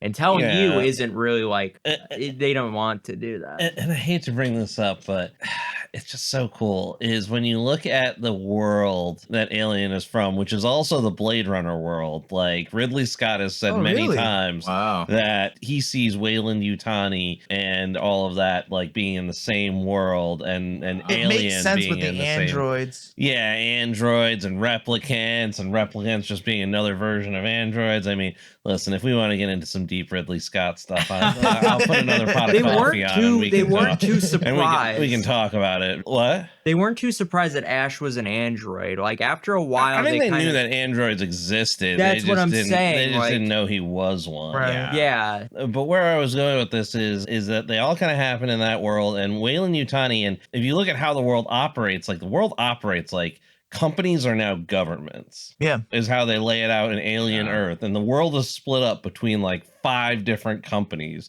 And Weyland-Yutani is like United States and South America. And then there's like 4 or 5 other companies that have the rest of the world split up. But like companies don't just operate for profit. They're also like, they also have their own militaries. They operate, you know, much more like a nation state, but still like extreme capitalism.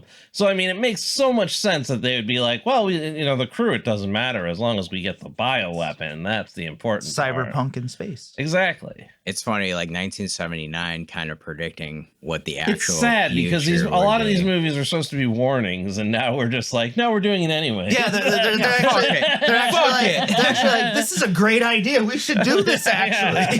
Fuck it. Oh yeah, this is great. You know, expendable workers. Trump Yeah. I feel watched like way they too looked many. at They Live and were like, yeah. Oh, you can do that. Good Yeah, for shit. sure. We could use this We as can a do that. blueprint.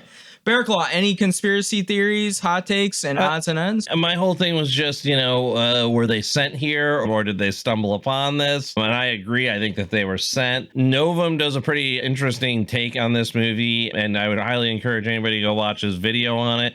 He does about an hour and a half take, but he talks about all of the different themes in the movies. And some of the stuff, I don't know that I agree with everything that he said, but there's a lot of stuff that he talks about. And I think, you know, H.R. Geiger brings up a lot of this stuff with his design. And H.R. Geiger's art is highly sexual and highly about reproductive and reproductive stuff. Novum talks a lot about how, like, a lot of this has to do with like 1970s reactions to like IVF and cloning and anxieties about that. Gotcha. And that the movie is very like, all of the doors are very vaginal, and the whole movie is very like, the main strip, the Nostromo there has big metal tits, and there's a couple of things I can that he see dives, that. that he dives Mother. into, and mother and everything like that. So like the ship is like a womb or a female, and some of it makes sense. Some of it seems like a little bit of a stretch, but I'd leave that to the audience. But if you want to see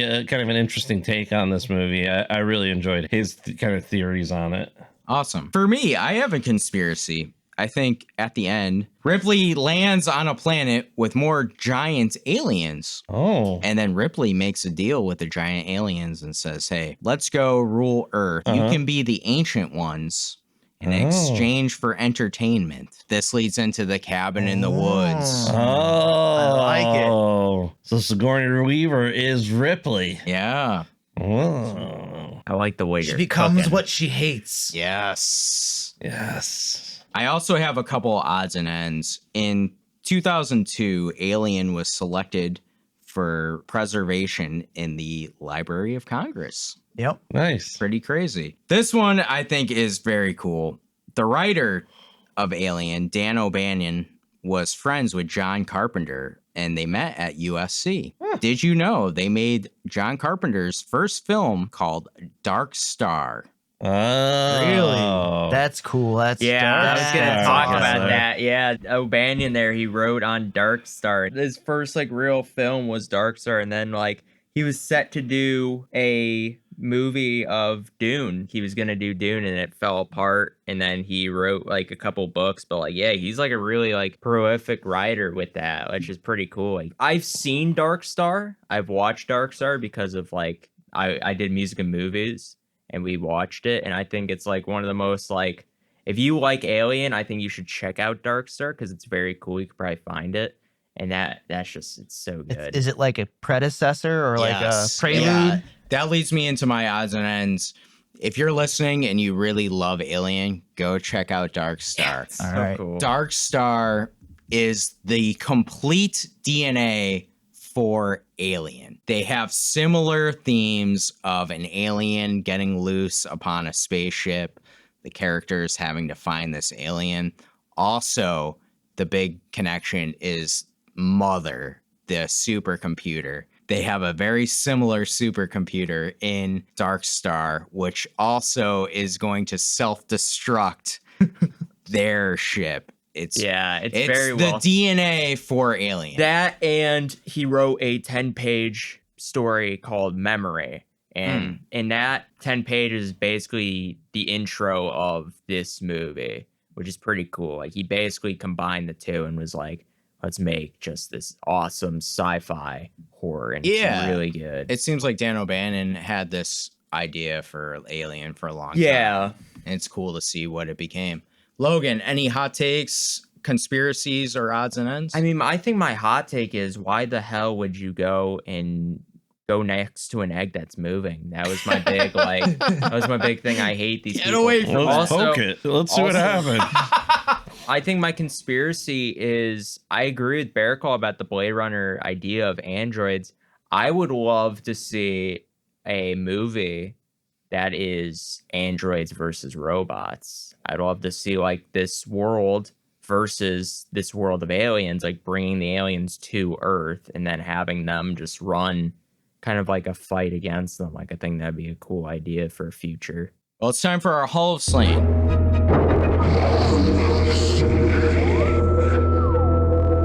Our Hall of Slain are characters that have died in movies we review that would help us get through and survive a horror movie, because we are the final girl. Are there any characters from Alien you would like to nominate? Parker. I'd also like to nominate. I'd do Kane and Brett, to be honest with you. Kane, Brett, and Parker? No. I was going to nominate Dallas. Dallas. Just everyone. We got a whole crew here. Should we just vote in the entire crew? Well, besides Ripley. Ripley's Ripley's the only one who survives. Yeah. What are you guys thinking? I like that. I mean, one. I'm agreeable to all of them. I have no qualms with any of the selections. Kane's the one that went into the alien egg, right? He went next. Well, that's to it. what I'm Then saying. no. Kane's kind of useful because you can send him in. And He's the not gopher. afraid of anything. Yeah. He's kind of the gopher. You know, send him in a dangerous just be like, situation. hey, go poke at that a little bit and see. Yeah. And He's see, like your Mickey. What was it? Mickey 17. He's Mickey 17. He's your Mickey 17. Yeah. Kind of like our listen, guy we send We're in. not so sure what's in that room. We're gonna need you to go check that out. So this is like the opposite of our Thing episode. We're voting in the whole crew of the Nostradamus. What's it called? Nostromo. Nostromo. Nostradamus. Nostradamus. The Who seconds? Nosferatu. I second. I second. I second. All right. I'll third. Nathan, hit the gavel. We're bringing them all in. And Get in. I want to nominate a member of the Logan Wing. Oh, no. Oh no, Well, Jonesy. I want Jones. Yeah. How has he survived? Jonesy survives. Yeah, but that's It's an honorary member. Honorary member. I like it. Well, I don't know. Do we want to give a Brett to the Logan crew? I feel No, like Brett no. would be a good. No.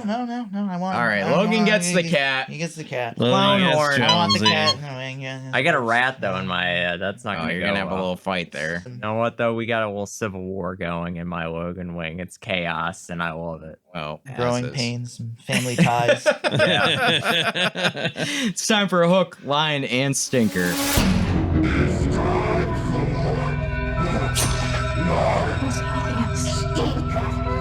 Hook is our favorite kill of the movie.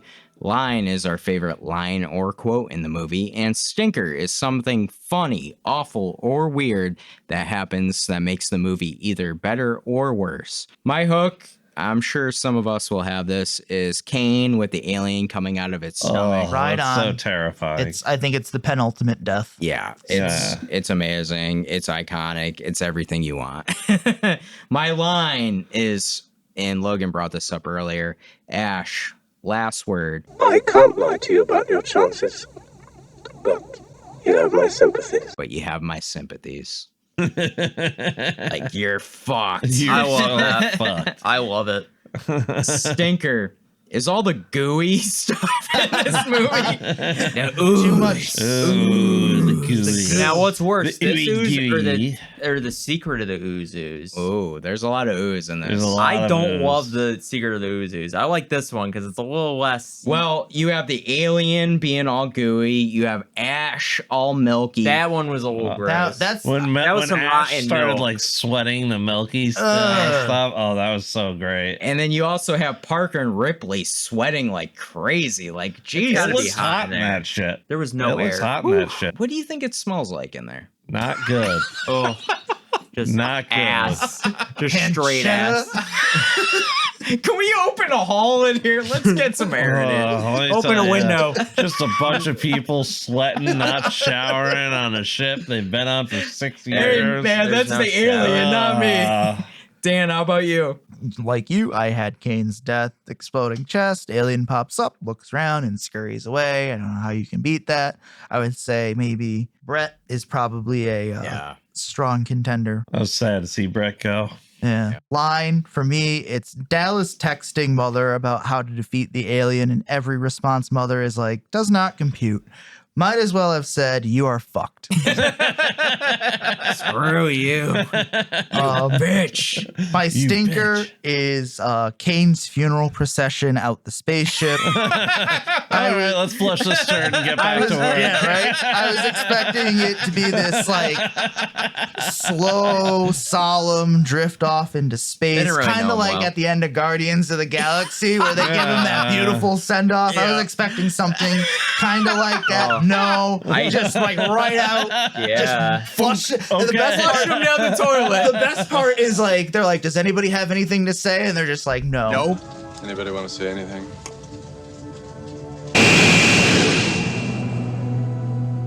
Nope. Nothing, just stone cold silence.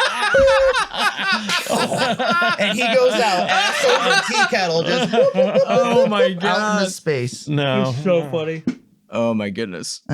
So I mean, like, it really shows you the level of Wayland Corp's misanthropy. Oh, yeah, they don't give a shit. Bear Claw, how about you? Okay, so for Hook, I had the Kane one, of course, but also my second favorite Hook is when Ash gets beat down by Parker. That's like my favorite. the What, is pipe, right? Parker, is Ash in our does Ash come on board? The Hall No. of Slain? The Hall of We Slain? didn't include We him. can't We said the trust. clue. We can't trust Ash. I know we no. can't trust him, but I mean, just coming No, from a not Ash. No, everyone Ash else. was a part of the crew, but and was killed. He's part of Wayland And Corp. we He's said not part of the crew. He's not part of our crew, Bear Claw. Should he go to the Logan Wing? No. Should Ash go to the Logan Wing? We've Does the closed. Logan Wing need a We've sign closed off? all nominations. We have closed all nominations. We're I done. think maybe Ash without his head, or maybe just Ash's head. We have closed Ash's nominations. Ash's head should go to No, the Logan Perfect Wing. with No. Dave Josh. Ash's milky head should go. Oh yeah, I mean, it's, especially with that detail. It's a very important detail. We the have milkiness closed of out. the head We has. are done. It's the only we way it goes in the extended Logan your wing. wing this year. No, we are done. We have finished out. We have already You could hit have the gavel. Bilbo Baggins' head Whoa. spewing milk. as Whoa, part of you your could ring. ring. You could use Bilbo Baggins' head as a weapon and No, throw it at your I enemy. don't want that. I want clown horn. No. I think we need a clown horn. No, we do not. Light do him up, not. Nathan. Fire it up, Nathan.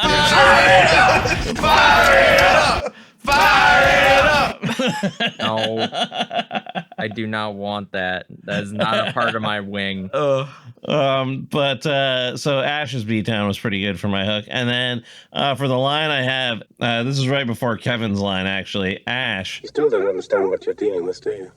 Perfect organism. Its structural perfection is matched only by its hostility. You admire it. I admire its purity, a survivor, unclouded by conscience, remorse, or delusions of morality. or delusions of morality. And I thought that was just such a cool line of being the hype man for this thing, because Ash knows all about it clearly, and they don't know anything. He's the Dr. Loomis. Yeah, evil Dr. Loomis. Though. Evil Loomis. The stinker was I just had Dallas's death, just because I feel like the alien just kind of pops up and goes, "Bah!" And then you don't see anything. So Alien hug. it was okay, but it's not a big stinker because this is pretty close to being like a perfect movie. But that was my stinker, was Dallas's death.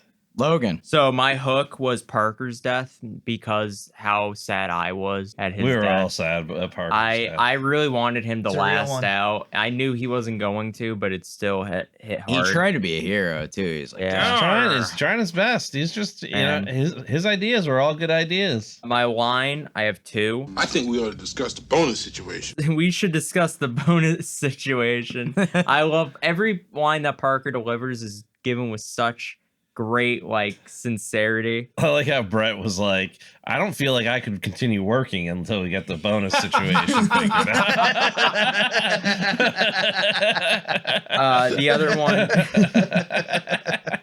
The other one is another Parker. It's a robot. Ash is a goddamn robot. Ash is a goddamn robot. I love everything that Parker says. Just put everything. My stinker, I did say this, we did talk about it earlier. There's a lot of exposition and long drawn out scenes, but it is the late 70s, so I give it a pass. oh, all right. Any honorable mentions? You bitch. You bitch. Yeah, just when she's trying to cancel the mother, and she's trying to cancel the self-destruct sequence, and mother won't do it, and she's like, you bitch. The satisfaction on Jonesy's face when Brett dies. Yeah.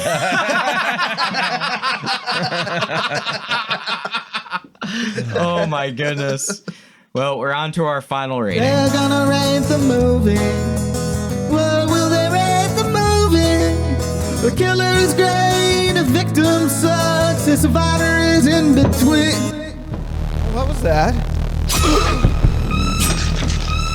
If this is your first time listening, we have a 3-tier rating system. Killer is the best, Survivor is the middle tier, and finally, the dreaded victim.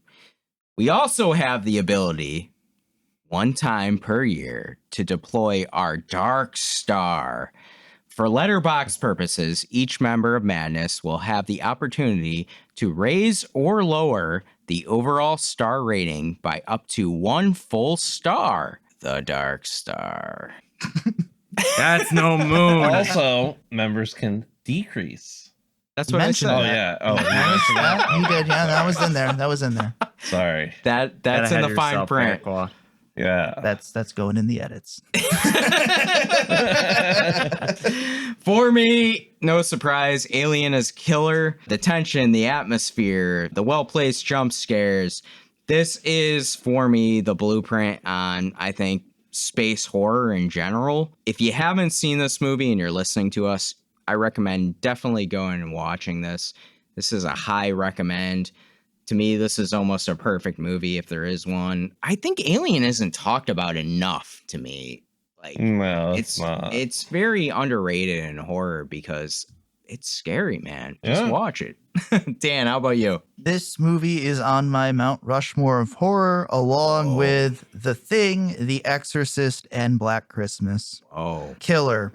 The cinematography is beautiful. The set piece design is captivating. It makes you want to immerse yourself in the world itself. I love the social commentary underneath the sci-fi horror, giving it the extra dimension of life to the universe they exist in. Ellen Ripley is an amazing final girl, absolute balls of steel and conviction in her moral standings. The alien design is incredible. The effects are a little outdated for 2025, but are so impressive for 1979. It's about as influential on sci-fi as Star Trek and Star Wars, and excels in creating unsettling atmospheres, seemingly unwinnable scenarios, and chest-exploding body horror. There is a reason why the Library of Congress chose to preserve this as part of the National Film Registry, because it is, in fact, a 5-star killer. wow. Awesome. Bear Claw. So, I mean, my question really comes in as if all of the Alien stuff is all owned by Disney now, is the Alien Queen technically a Disney princess? Whoa. Mind blown, Bear Claw. And I just wanted to say that because I wasn't going to have anything more interesting to say than that, because this is clearly a killer for me. Whoa. And the answer to And- that question is yes. Is yes, the Alien Queen is technically a Disney princess. Put a dress on her. What a dress on. Pink and foofy. Logan, how about you? Killer. Whoa! It's amazing. Whoa. It's amazing. It's really the perfect horror movie. Like Dan said, it's probably in my Mount Rushmore too for horror movies. Wow. It is really good. Well, Cinema. we're on to Nathan, our producer, because he gave his rating. Will he make this Will it be total killer? movie. Well, this is what he said. There aren't many perfect movies. Alien is one of them. Wow. Killer. 5-star. Starting the year off with a total killer. Woo! Oh yeah, starting It's strong. time for a dark. What? That's no moon. Changed my mind. We need to take Alien down a few places. I was gonna say you just rated it. It needs to be higher. 5.5. That's great. We also asked you, our audience, what your thoughts were on Alien. From Twisted Soulmates podcast, amazing movie. The Okay. Claustrophobic. Sorry, the claustrophobic set pieces. It'd be amazing if that's literally what it just. Oh fuck. Oh fuck! The booze is getting to me. Amazing movie. The claustrophobic set pieces, along with the amazing practical effects, make this a sci-fi horror masterpiece. Killer. From Mike Freeman 77. Alien is a killer. It's a really smart haunted house movie set in outer space. Love the cat. Dan, you got another Jonesy. one. Jonesy. Jonesy's a shit. Beast on the Horror Express 79. It's definitely a cross between victims being set up and survival. So I'd say a survival film with a setup twist. I think they didn't understand like our rating I thought he was system. getting ready to call it a victim. I was like, shadow ban that guy. Wait a minute, Just we kidding. have a second post from them. It's in my top 3 horror films of all time, an absolute space horror masterpiece. Yeah. There it So is. your vote is a killer, I Killer, think. There it is. Yeah. From KL45678. This is a killer for sure. I watched Aliens first, and then my dad told me I should watch Alien. I loved it immediately, despite the milk-related trauma. I'm right there with you, Kate. Oh my God. Ripley and Jonesy are the greatest duo, and there isn't a single thing I would change about this movie. Wow. From Dissect That Film Pod, it's one of the greatest sci-fi films ever made. It may be hugely overshadowed by Aliens, but its horror element puts it in its own category, and I love it. I may enjoy this one slightly more than its sequel. And from Modern Monstrous, I saw this when I was 12 and for the longest time was terrified a chest burster would come out of my chest. Oh no. Yeah, pretty much. Yeah. I love this movie and consider it a blueprint for other creature feature science fiction horror movies. Ellen Ripley is my queen and my first final girl. Killer all day, all day. Yeah, definitely. I mean, this movie's kind of universally beloved. I mean, Alien is a big one. I mean, I am curious about the 7% that were like, no. well, I mean, somebody's gonna come up and be like, "Well, it's stupid. It's It in can't be a space." Toy Story. Or yeah, it's stupid. It's in space. Never happened. You know, it wasn't a World War II movie. I mean, I don't know. You know, there's like, It wasn't War of the Worlds. There's always going to be those people, but I mean, I guess my question would be: do we think that Alien is bigger than Halloween? No. I wanna throw that on the table because I want to spice it up a little bit. I want to throw some hot sauce on this burrito. No. I think because it's sci-fi and horror, I feel like it has a bigger influence on sci-fi than it does horror. I feel like if you were to look at Halloween, Halloween has a bigger influence in the horror genre. That would be my argument. Okay. Yeah, I kind of agree. I think Halloween is like maybe the horror blueprint, whereas Alien's more like the sci-fi horror blueprint. Yeah. Sci-fi horror blueprint. Okay. Logan, what do you think? I love Halloween. I love Alien, but I love Halloween more. Oh, See, I think I would go Alien. I think overall Alien, I think would be the more influential movie. Like I watched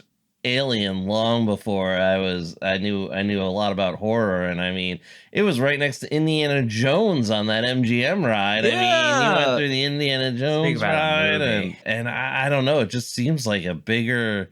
There's just a lot, and they've done so much with it. Well, if you're listening, let us know. Yeah, let us know at the padded room at outlook.com. Like, let us know what do you think is the bigger. Well, I don't even know.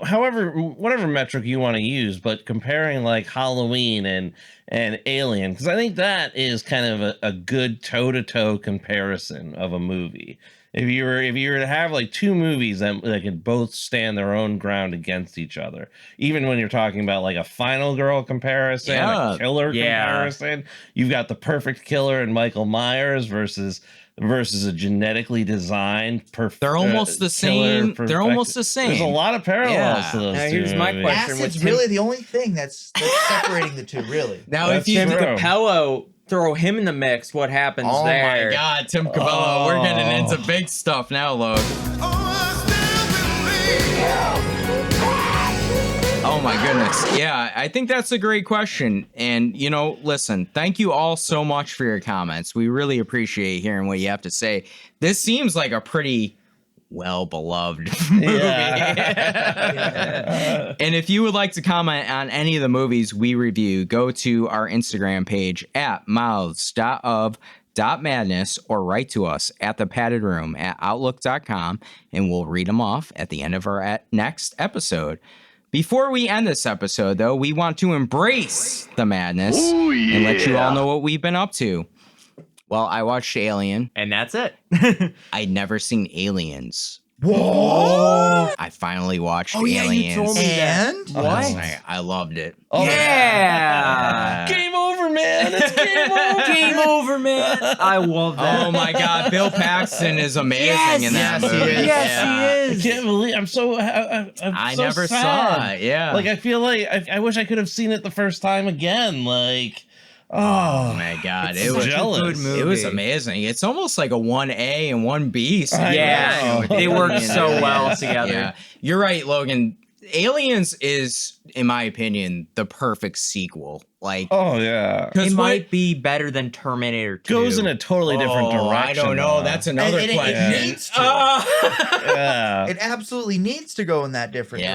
direction too. They need to take it bigger, and they Yeah. do. And They Cameron's the right guy to do that. But what about Halloween 2 and Halloween? Is it bigger? I would say, yeah. Yeah. I would say Alien and Aliens is the better better story. setup. Yeah, I think they just work so well together. You know, Randy from Scream 2, he tells you what a sequel needs to be, and that's exactly what Aliens is. Yeah. How cool was it with the Colonial Marines and like Everything's Movie just bigger, kicks badder. ass. I mean, it's amazing for Kicks sure. ass. I got a question. How do I get out of this chicken shit operation?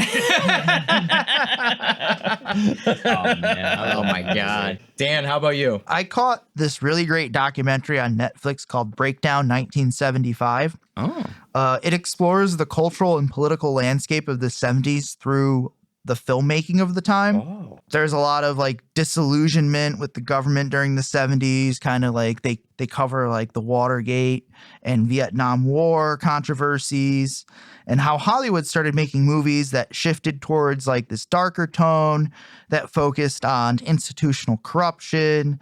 And they reference movies like Chinatown, One Flew Over the Cuckoo's Nest, Taxi Driver, and Network as examples.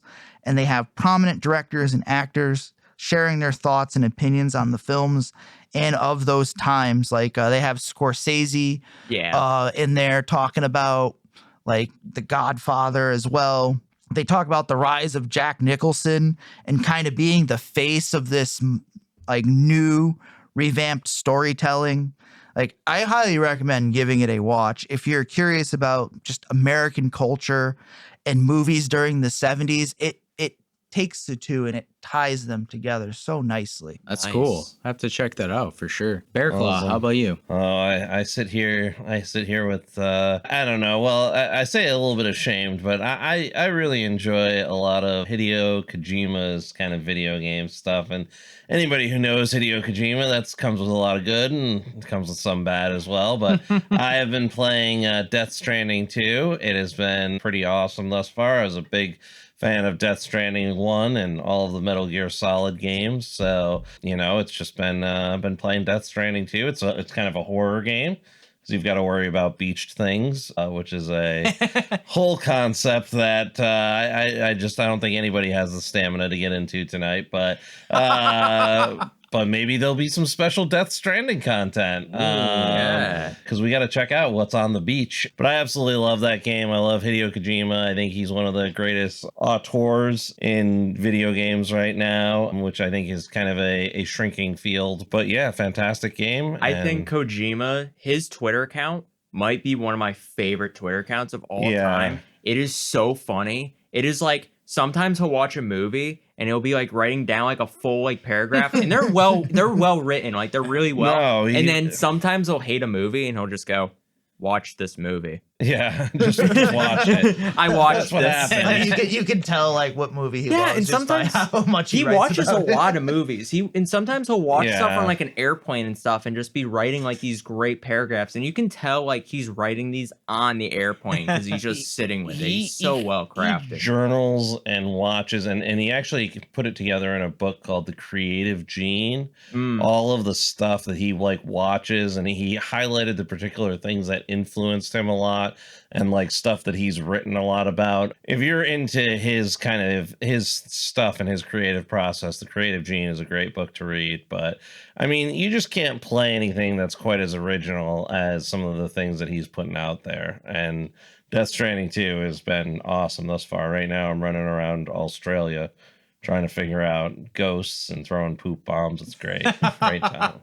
Oh my goodness. Logan, how about you? So I watched Begonia just like the other day. I love it. I think it's one of like the best like kind of underrated movies that's under the radar right now of last year. Like Emma Stone, Jesse Plemons, they just put together such a good movie. I think like it is such an interesting movie, and just like Alien, it's this movie about like this capitalistic world that's kind of built centered around like theory-based ideals of centered around like America, and like how the system kind of controls certain aspects of people, especially with like morality as well as like their positioning in the world. Like how does it control our society? And I think like Emma Stone plays it off so well. Her character, she's fantastic. Like she legitimately will win multiple awards for the movie. But I think like it was such a good like different movie that I'm used to from last year. I think last year there was a lot of great movies, and that one I think like even though I just watched it in this new year, it's such a good movie. I think like it'll definitely like be in my top 10 movies of last year. And then also finished Stranger Things. I was a little disappointed with how the ending was, but I think like as a overall project, I recommend it to everybody. Like legitimately, if you love the idea of a horror based like series with characters that are just so lovable, as well as like a great story that is very well like driven. I think like sometimes you get lost in, because when you start the series, I started the series like 2017 and it just ended in 2026 or at the end of 2025. Like when you think about it, it's like 10 years to get to the end. But if you're watching it like now, trying to go through it, I think you'll enjoy it a lot more. As far as like someone who's watched it since the beginning, it wasn't necessarily for me just because of the wait. But I think like if I were to like watch it all in one sitting, or like try to like watch it from like right now, I think I would enjoy it a lot more. I can attest to this because I am not a Stranger Things fan, but I got on the hype train for the final episode and I watched it. I did a quick recap before watching it, just like what was everything that went down, just get an idea of what I was going into.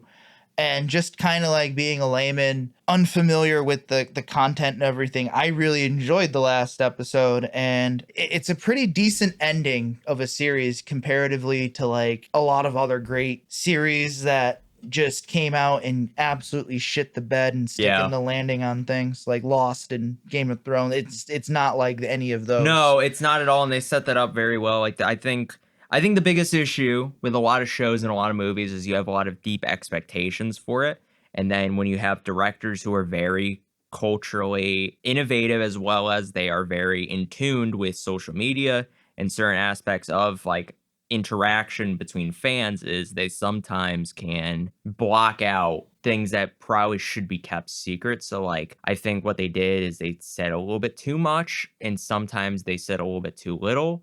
I think like there was a lot of explanation that didn't need to be there. I think if they just kept quiet, they shut their mouth a little bit, stop going on social media and telling people all these different things, fans probably would have enjoyed it more. But because there were deep expectations, it didn't deliver with some fans, but I enjoyed it. I thought it was pretty good. It's a beloved show. So at the end of the day, like, are you going to make everybody happy? And I think it's a safe show to rewatch. Yes. Yeah. I think like it is definitely going to be a show where I'm like, yeah, I'm going to rewatch it. Like, it's awesome. Or you could watch Alien Earth, which I highly recommend. If you haven't already, please subscribe to the Mouths of Madness on your favorite audio platform and YouTube.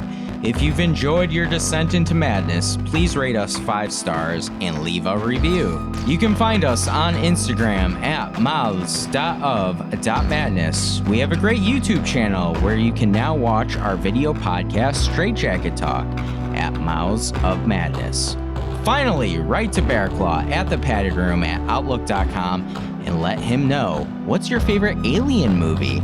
Yeah, let me know your favorite Alien movie. Let me know if you've got any deep thoughts about the which Alien storyline you think is canon. Really, if you're looking to nerd out with some Alien stuff, let's get to it here. What's your favorite type of Alien? Yeah, what's your favorite Xenomorph type? What What orifice do you want the alien to come now, out of? I'm reading the book, the unwritten screenplay by William Gibson for Alien 3. Wow. Which is really cool. I'd read the comic book previous to that. Definitely hit me up on thepaddedroom@outlook.com, and I'll be willing to go toe-to-toe with any of you alien heads out there. Well, that does it for our review on Alien.